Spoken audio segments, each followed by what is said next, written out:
Morning guys, it is Monday morning. Today we've got a thermal store to take out and we're going to put an unvented cylinder in.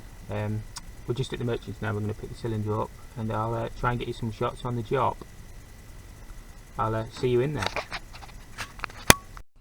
Right guys, I had actually added the audio in after on this unvented cylinder job. I just want to point out that you must be G3 qualified and registered in the UK in order to fit unvented cylinders. It's quite important because there's a few safety devices and a few things that you must do when installing them in order to make sure they're safe, basically. This job actually had a 3-port valve fitted on the heating system before, so what I did is I added a 2-port motorised valve on the cylinder flow, because what a 3-port does, it always fails and rests on the hot water side, so you must add a 2-port valve in order to switch it off on the hot water. It's really important that. And I also added an auto bypass on the system to stop the boiler from overheating. Another thing is you must make sure that if you're fitting an unvented cylinder, your boiler and everything's got overheat stats and stuff like that. Some older boilers won't have, so it's important that you check that, because obviously it's just an extra safety control for the unvented cylinder to stop the water and that boiling. This one was actually a Worcester. I think it was a 15 or an 18 RI, so we're fine on that. It's really important that your discharge on your unvented cylinders is installed correctly. This one I went straight through the wall and dropped it low level with a guard on the bottom, because obviously potentially that could have scalding hot water coming out of it, so it's really important that you follow manufacturer's instructions and building regulations when installing your discharge pipe work. The pipework was quite tight to install on this job. Sometimes you can only do what you can do to try and tidy it up the best you can. I managed to get some Munson clips on it to try and tie it back into the wall. What I like to do is try and get my composite valve and the expansion vessel above the height of the cylinder, because it just makes it easy to work on in the future. You don't have to drain the cylinder down in order to take out the composite valve. So I find that really helpful for the next guy who comes along, because the unvented cylinders should really be serviced annually. To check pressures and safety valves and stuff. Right guys, I thought it'd be quite interesting to show you inside the thermal store. This one, I think the coil had gone, so what I'll do is I'll cut it open and we'll have a look. I think this one's actually a twin coil, one for the hot water to go through and one for the heating, so we'll have a look. So this is inside the thermal store. What it is, you've got a really long coil for your hot water pass through. This acts more or less like a plate heat exchanger. What happens is you store the water at like 85-90 degrees inside, and this, as the water comes in, which one's it coming? Comes in this one here, forces it through the cold water, and then it heats up and then comes out the top, and this has a blender on it, obviously to cool it down. But somewhere along this coil it'll be pinholed, because what was happening is the tank in the roof was overflowing all the time. Yeah, I just thought it'd be quite interesting to show you what's inside a thermal store.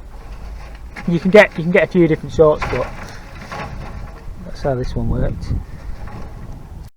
At the bottom there, that's the coil for the heating to go through, so that just works like a normal indirect cylinder, but I thought a few of you might not have seen inside one before, so I thought I'd show you. Right guys, I've got that thermal store changed out for that unvented cylinder. I just realised I've got a load of prices that I've got to be in by Wednesday, so I've got that to do this afternoon now, which will be fun. So yeah, pretty good day. Right guys, it's Tuesday afternoon now. We've been to a few jobs this morning. I didn't get any shots of them though. But we're back at this new build. I've got to get this water softener all connected up. I'll turn you around. So just got to get all these pipes finished connected up, get all the waste and everything in, and yeah, get all this house filled and tested up. Then I'll get you some shots along the way, and we'll see how it goes. With these ISO valve guys, these are flat on top, so you can use these straight onto your flexes. These are sent by Bristol, so they've got a check valve inside as well. But you just got to be careful if you're connecting onto you guys can't see very well, but if you're connecting onto flexes like that, you either want a male iron or a flat face ISO valve.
Right guys, we got halfway through fitting that water softener and we've been called off again. We've got to go change some outside taps at a garden centre / nursery place because apparently the plants are dying because it's really hot and they can't water the plants, so we'll have to go and get that done. I'll try and get some shots if I can, and we'll get back here at some point in the future.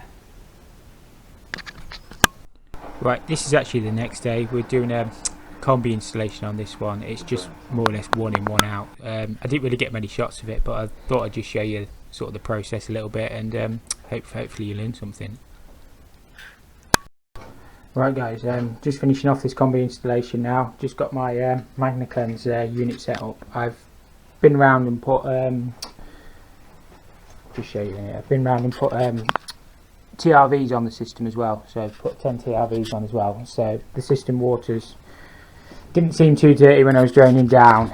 So just basically it's condensed now. The gas, it's only 15 mil here, but the meter's just on the other side of the wall. I mean, it had a 28 kilowatt combi in before, and I've just tested the gas and I've got 18.5 with 3 rings on the hob running. So I think we should be okay on that.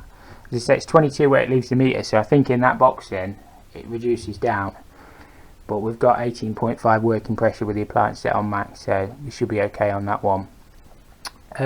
Just got the fluter sand and cement on the outside because it was never done before, and just finish commissioning it, and then just got all the paperwork to do. But just thought I'd show you my Magna Cleanse. I've got some Fernox to put in this as well.